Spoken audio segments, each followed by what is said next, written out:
Fala galera, beleza? Tudo bem com vocês? Então pessoal, hoje a gente vai nessa aula, né, dia 21, fazer a correção da prova que vocês fizeram ontem, né? Se você estiver assistindo esse vídeo agora, na terça-feira. Eu estou com a prova aqui no computador, e aí eu vou resolver aqui as questões pra gente tirar alguma dúvida, tá bom? Então logo a coordenação autorize, o cachorro latindo ali, pessoal. Então logo a coordenação autorize, eu estou liberando as pontuações para vocês, beleza? Primeira questão, pessoal. Primeira questão diz assim, ó. Determine o peso de um corpo que exerce uma pressão de 6 N por metro quadrado sobre uma superfície de 1,2 metros quadrados. Então vamos lá. Primeira questão. Pergunta. Determine o peso. Determine o peso. O corpo ele exerce uma pressão e tem uma determinada área. Deixa eu olhar aqui, deixa eu aumentar um pouquinho aqui a fonte. A pressão que ele exerce é 6 N por metro quadrado e ele tem uma área de 1,2 metros quadrados. Calculando aqui a pressão, pessoal, aliás, para a gente calcular a pressão, é a força dividido pela área. Nesse caso aqui, a pressão é o peso dividido pela área. Você tem a pressão, você tem a área, fica fácil achar o peso, né? Pressão, substituindo aqui, ó. Pressão 6 igual ao peso dividido pela área, que é 1,2. Pega 1,2, está dividindo, traz para cá multiplicando. Você vai ter que o peso é igual a 6 vezes 1,2, certo? Peso igual a 6 vezes 1,2 vai dar 7,2, que é o item D. Tranquilo? Fazendo aqui essa continha, 6 vezes 1,2, 7,2, item correto, item D de dado. Beleza? Show? Massa. Vamos para a segunda questão, pessoal.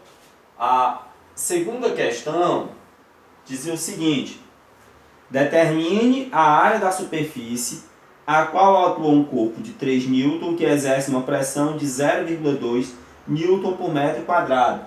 Nesse aqui ele quer que a gente determine a área.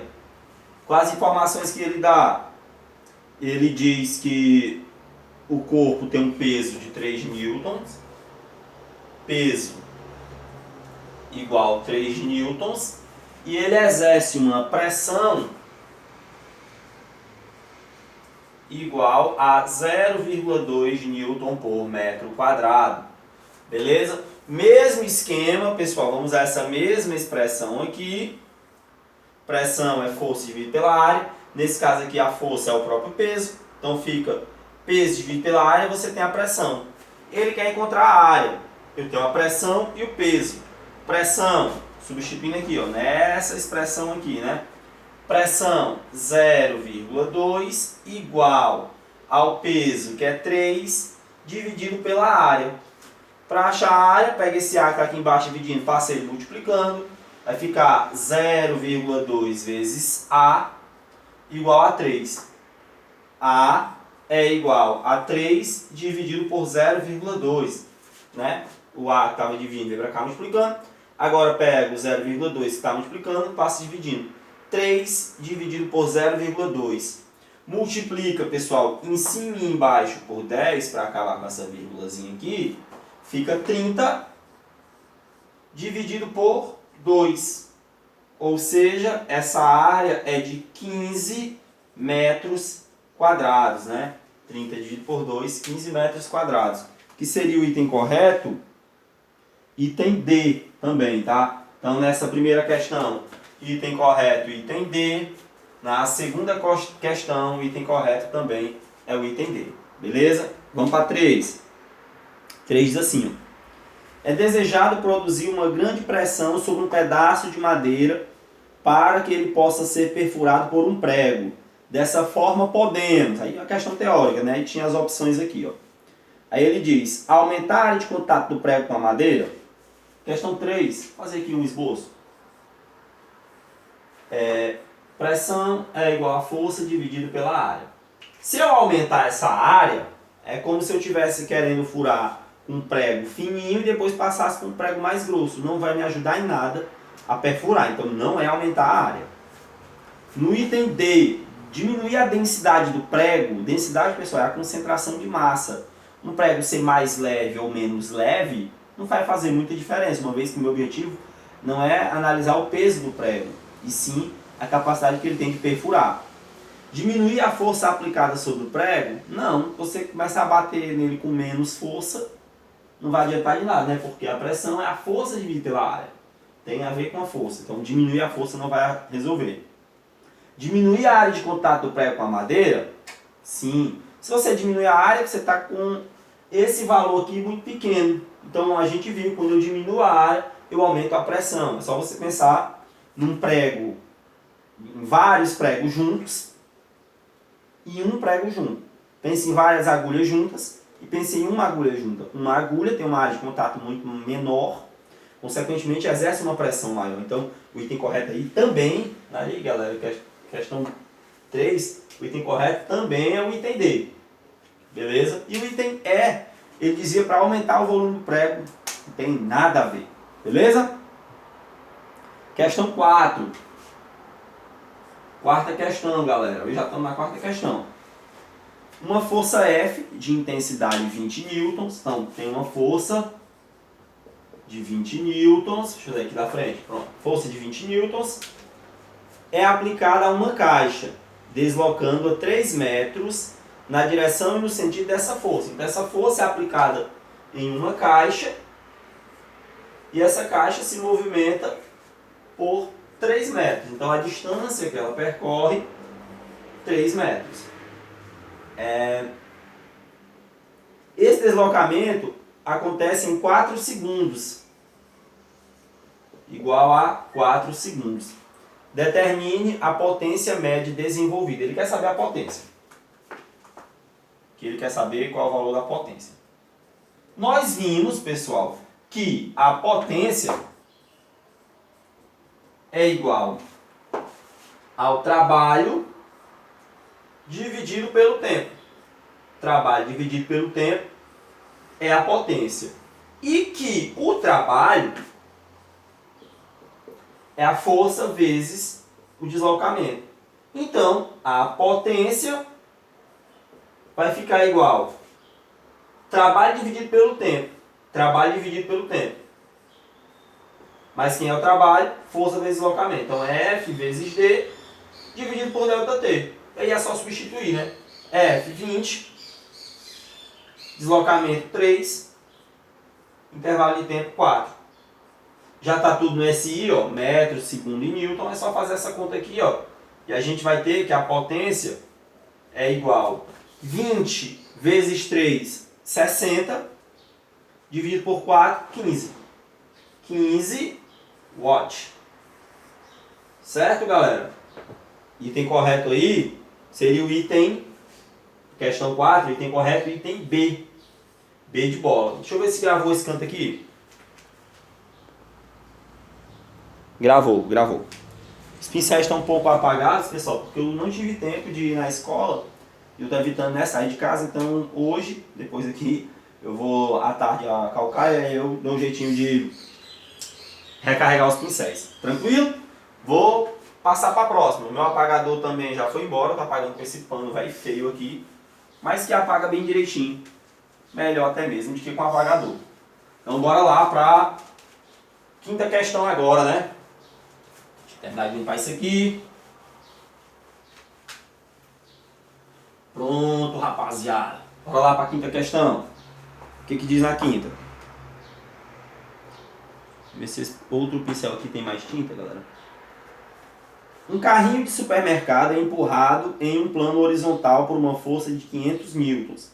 Sendo 12.500 joules, o trabalho é realizado pela força. Qual a distância percorrida pelo carrinho? Vamos lá. Questão 5. Ó, o pincel está melhor. Um carrinho de supermercado é empurrado num plano horizontal por uma força de 500 newtons. Força igual a 500 newtons. E ele realiza um trabalho de 12.500 joules por uma distância de... Não sei, a distância é isso que ele quer saber, né? Qual foi a distância que ele percorreu? Galera, força, trabalho e distância. Trabalho é a força vezes a distância, F vezes D. Trabalho tu já tem, 12.500, igual a força, que é 500, vezes a distância que eu não sei. Para achar a distância, é só pegar esse 500 que está aqui multiplicando, passa aqui para baixo dividindo, né?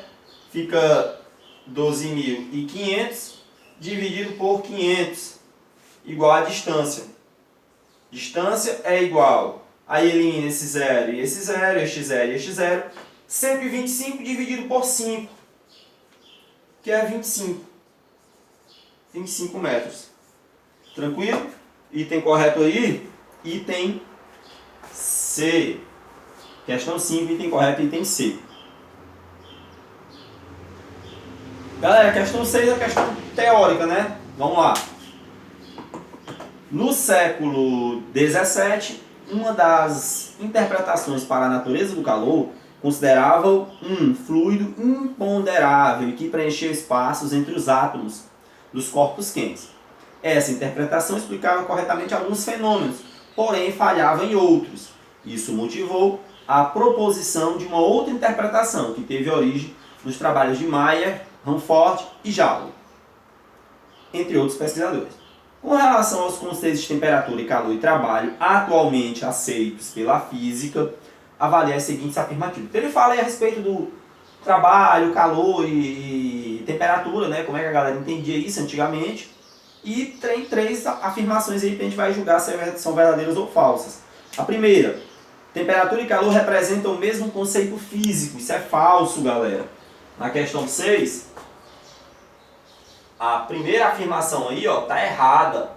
Calor e temperatura não representam o mesmo conceito. Calor é uma coisa, temperatura é outra.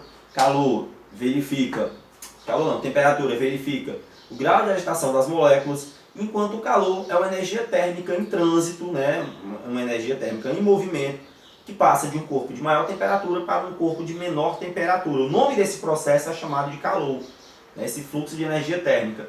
Isso acontece justamente por 2 corpos ou mais terem temperaturas diferentes. Beleza? Então isso aí, ó, é falso, não é a mesma coisa.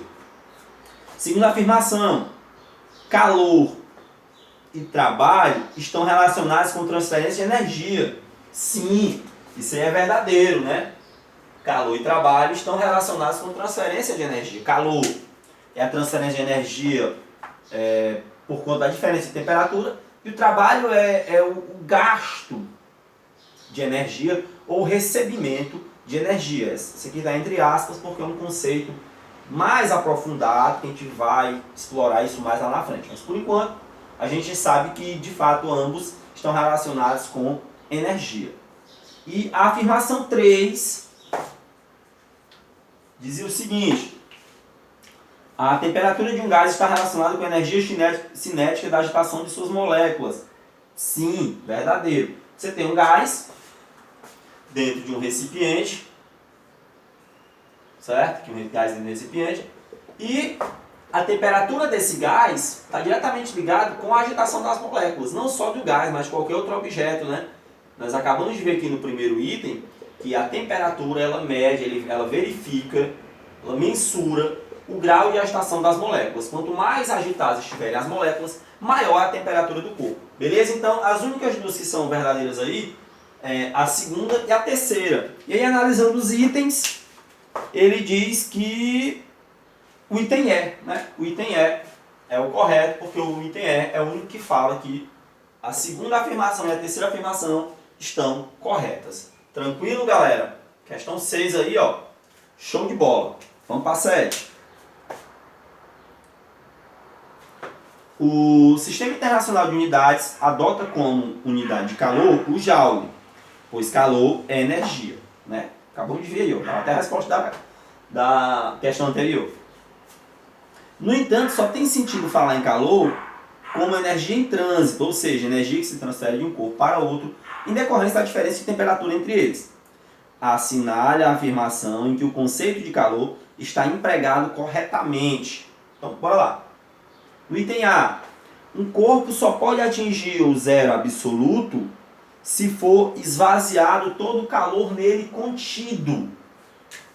Galera, tem um erro aí. Porque o corpo não pode conter calor. Calor você não tem.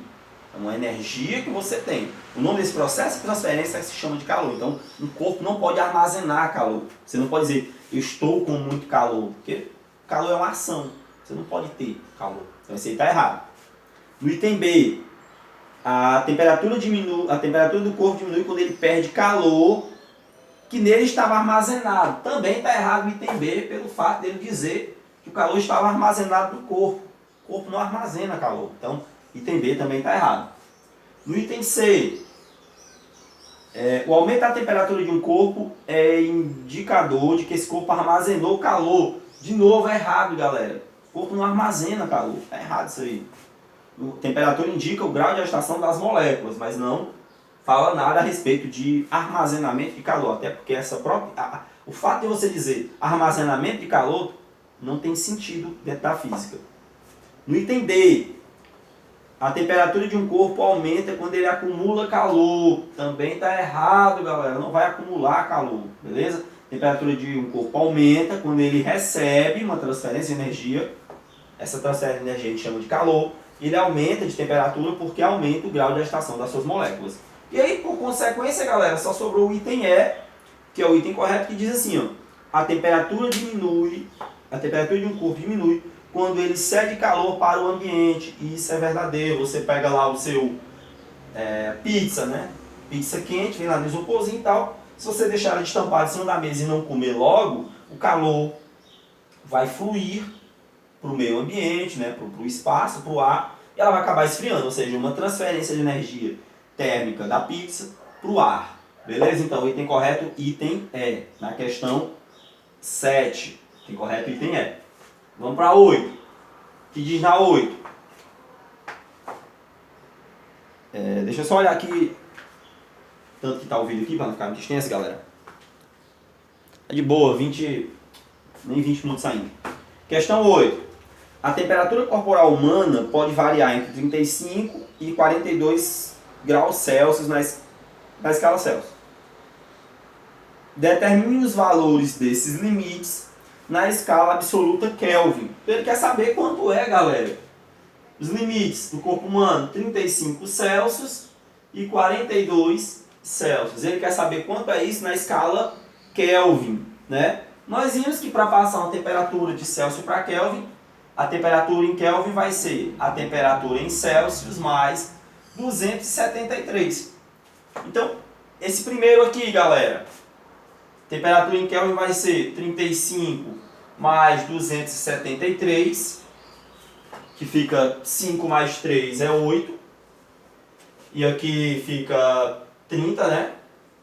308 Kelvin. E, vou chamar isso aqui de 1. E a temperatura 2, a maior, é 42 mais 273, que fica 5, né? 2 mais 3 é 5, e 27 mais 4, 31. 315 Kelvin. Então os limites são esses. A temperatura mais baixa que o corpo humano pode atingir na escala Kelvin, 308. E na escala na temperatura máxima na escala Kelvin, 315. Que aí seria o item correto? Item C. Item correto aí da questão 8, item C. Tranquilo, rapaziada? Vamos lá para a questão 9. Acabando, ó. Veja que tu faz na prova aí, ó. De boa, conversando com vocês. Em menos de meia hora a gente fez. Bora lá para 9.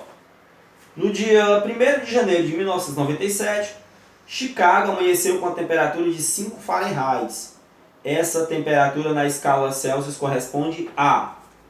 Ele quer saber quanto é 5 Fahrenheit na escala Celsius. Beleza? Nós vimos que para passar de Celsius para Fahrenheit ou vice-versa, a gente faz temperatura em Celsius sobre 5 igual a temperatura em Fahrenheit menos 32 sobre 9. Nós vimos isso aqui. Certo? A temperatura que eu tenho, a temperatura em Celsius. Ou, desculpa, em Fahrenheit. Que é essa aqui, né? 5 Fahrenheit. Eu quero saber em Celsius. Então você faz temperatura em Celsius sobre 5 igual temperatura em Fahrenheit. 5 menos 32 sobre 9. Né? Só resolver isso aqui agora. Equaçãozinha básica de primeiro grau, galera. Temperatura em Celsius sobre 5 é igual 5 menos 32, galera. Quanto é que dá? Subtrai, coloca o sinal maior, né? Fica menos 27 sobre 9. Aí, ó. Aí a temperatura em Celsius vai ficar igual menos 27 dividido por 9, 3. E esse 5 que está aqui embaixo dividindo, tu passa multiplicando. Temperatura em Celsius igual menos 3 vezes 5, ou seja, menos 15 Celsius. É essa a temperatura em graus Celsius lá na cidade de Chicago, nesse dia aí, tá? Em Fahrenheit, 5, em Celsius, menos 15, que é o item correto, item A. Questão 9, item correto, item A. E aí, galera, ficou faltando agora só a questão 10. Deixa eu apagar aqui, ó, dá pra fazer a 10 de boa aqui nesse cantinho. E a 10 é o seguinte, ó. Essas questões eu acredito que vocês não tenham tido grandes dificuldades. A gente praticamente resolveu todos esses problemas aí, né? Um ou outro que houve mudança, mas nada de muito significativo. Questão 10. Questão 10. A temperatura em Rio Branco, em certo dia, registrou uma temperatura de 15 graus Celsius. Na escala Fahrenheit, essa temperatura corresponde a... Beleza. Ele quer saber quanto é 15 graus Celsius na escala Fahrenheit. Certo? Já vimos. Para passar de Celsius para Fahrenheit, temperatura em Celsius sobre 5 igual temperatura em Fahrenheit menos 32 sobre 9. Beleza? Show. Show, show, show. Então, eu estou com a temperatura em Celsius. Só substituir aqui, né? 15 dividido por 5 igual temperatura em Fahrenheit menos 32 sobre 9. Certo? 15 dividido por 5 é 3, galera. 3 igual a temperatura em Fahrenheit menos 32 sobre 9. 9 está dividindo, eu trago para cá multiplicando. Vai ficar 3 vezes 9 igual a temperatura em Fahrenheit menos 32. 3 vezes 9, 27, que é vezes, tá? Fica 27. E esse menos 32 eu jogo para cá. Aí fica mais. Igual a temperatura em Fahrenheit. Temperatura em Fahrenheit é 32 mais 27. Que dá 2 mais 7, 9. E 2 mais 3, 5. 59 Fahrenheit. Beleza? Que seria o item correto, o item C. C de casa. Beleza, galera? Então é isso. Vou depois fazer a correção das notas, digitar lá no sistema e tudo mais, aquele processo que vocês já sabem como funciona. E é isso. A gente se encontra na semana que vem. Nessa semana vocês têm prova. Nós nos encontramos na próxima semana com conteúdo novo. Tranquilo? Valeu, tchau, bons estudos!